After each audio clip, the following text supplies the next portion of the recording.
जैन और आपके बाद श्रीमती सोनल जैन पटेरा से। नमोस्तु महाराज जी, नमोस्तु महाराज, सत सत बार नमस्तु, नमोस्तु नमोस्तु। मेरी एक शंका है कि अधिकांश लोग रात्रि भोजन का त्याग करते अपनी समाज में देखा है, लेकिन रात्रि भोजन के त्याग के अलावा और कई वस्तुएं जो मूंगफली है, सिंगाड़ा है या कोई भी साबूदाना है, कई वस्तुएं लोग बाग खाते हैं, तो इसका क्या दोष नहीं लगता? इसका समाधान। जब मैं संघ से जुड़ा था, नया नया था, मेरे जीवन का यह बड़ा सौभाग्य है कि जीवन में पहला आहार गुरुदेव के कर कमलों में देने का अवसर मिला। पहली बार पड़गहन के लिए खड़ा हुआ था और गुरुदेव आ गए थे। मेरे हाथ में लोगों ने जग पकड़ाया और मुझसे कहा, कुछ समय के लिए रात्रि भोजन का त्याग कर दो। उसके पहले मैं प्राय रात में ही खाता था। मैंने मन से कहा, खाना तो जिंदगी भर, छोड़ना तो जिंदगी भर। और मैंने शुद्धि बोलकर कह दिया, मेरा रात्रि भोजन का आजीवन था। उस समय मेरी स्थिति ये थी कि मुझे जब कहा गया शुद्धि बोलो, तो मैंने कहा शुद्धि शुद्धि शुद्धि। मुझे ये भी पता नहीं था कि मन शुद्धि, वचन शुद्धि, काय शुद्धि, आहार जल शुद्ध है बोलना चाहिए। खैर, गुरुदेव ने मुझे देखा और मेरे रात्रि भोजन त्याग दिया। उनका एक मुस्कान भरा आशीर्वाद मिला। इसके बाद जैसा सब लोग खाते सो खाते, हम भी खा लेते थे, पेड़ा वेड़ा जो मिल जाए। एक दिन मैंने गुरुदेव से पूछा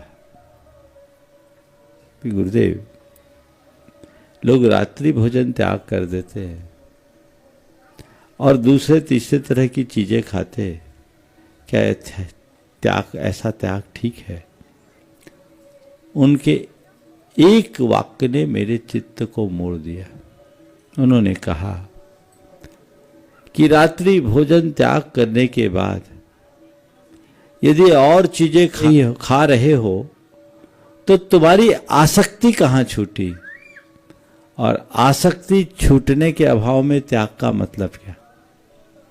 मैंने उसी क्षण तय कर लिया कि अब मैं रात में कुछ भी नहीं खाऊंगा। उस समय संघ में नहीं आया था, संघ में तो उसके बहुत बाद आया। कहने का तात्पर्य यह है कि आपने रात्रि भोजन छोड़ा, आसक्ति छोड़ी कि नहीं? त्याग आसक्ति के त्यागने का नाम है, चीजों को छोड़ने का नाम नहीं। आपने रात्रि भोजन छोड़ा है तो रात में खाने की आसक्ति भी छूटनी चाहिए। अब कुछ नहीं खाना। फिर दूसरी बात, रात्रि भोजन छोड़ा किस लिए? जीव हिंसा से बचने के लिए ना। तो रोटी खाने में जीव हिंसा होगी और कलाकंद खाने में नहीं होगी।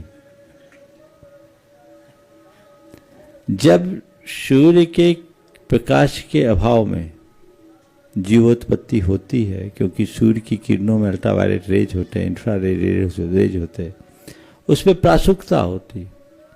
सूर्यास्त हो जाता है, कीड़े मकोड़े उत्पन्न होने लगते हैं, उनका संचार होता है। तो अब रात में आप कुछ खाओगे या कोई भी चीज प्रोसेस करोगे तो उसमें उन जीवों के समाविष्ट होने की संभावना है कि नहीं? तो ऐसी स्थिति में आप हिंसा के भागीदार बनोगे कि नहीं? बोलो, बनेंगे ना? जी। तो जिसमें हिंसा है तो उससे परहेज करना चाहिए कि नहीं? तो जिस हिंसा के भय से, जिस हिंसा से बचने के लिए रात्रि भोजन त्यागा गया,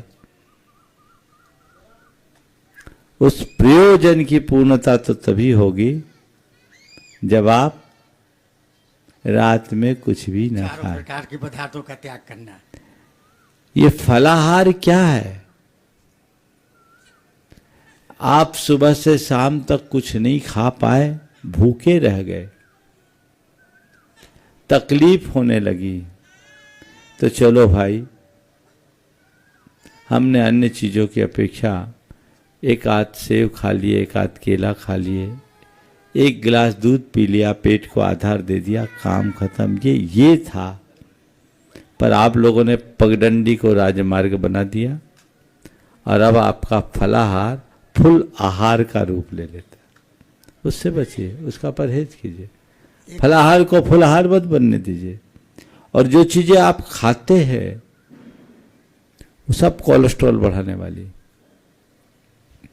और ऐसे भी बार बार खाने से बीमारियां बढ़ती है। इंटरमीडिएट फास्टिंग की बात आती है, ऑटोफेजी की बात आती है। आप लोगों ने नए रिसर्च पढ़े, सुने होंगे, जिसपे नोबेल प्राइज मिला। दिन भर आप अपने पेट में कुछ भी डालते रहोगे तो पेट को रेस्ट कब मिलेगा? इसलिए दिन में खाने के लिए पर्याप्त है, और रात में किसी दिन मौका आ जाए हम लोगों को याद कर लेना, जब तुम्हारे गुरु पूरा जीवन एक वक्त खा करके गुजार सकते हैं तो तुम एक आध रात नहीं निकाल सकते। दिलता रहिए, पर अच्छे अच्छे उम्र दराज लोग फलाहार के नाम पर न जाने क्या क्या सूटते रहते। उन्हें ऐसा भ्रम है कि शायद इसमें कोई पाप नहीं। तो ये बातें कतई उचित नहीं है। हमें इन पर गंभीरता से विचार करना चाहिए।